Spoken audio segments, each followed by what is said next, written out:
Start out with the face frame down and apply a bead of glue into the dovetail groove. Slide the left and right cabinet walls into the vertical grooves. Don't forget to wipe away any excess glue.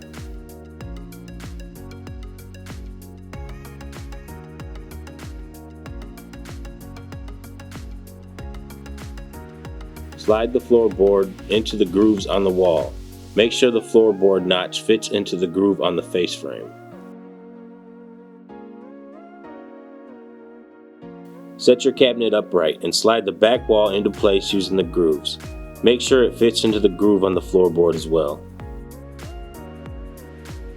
Now you want to place a corner bracket in each corner of the top of the cabinet. Make sure they are near the top of the cabinet. These will join the face frame and the back wall together with the side walls of your cabinet.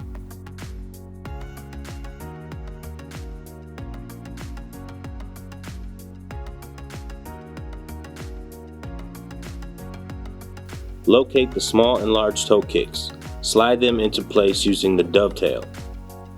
The large toe kick should be placed at the front of the cabinet and the small toe kick should be placed at the back. Now place one metal clip at each corner of the cabinet underneath the floorboard. These will be used to join the toe kicks to the sides of the cabinet.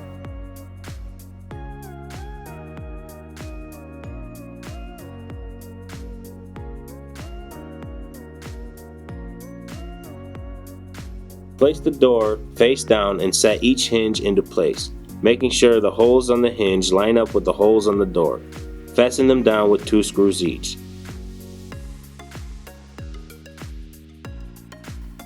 Now place your door with attached hinges to the inside lip of the face frame and attach them to the cabinet using pre-existing dimples on the face frame.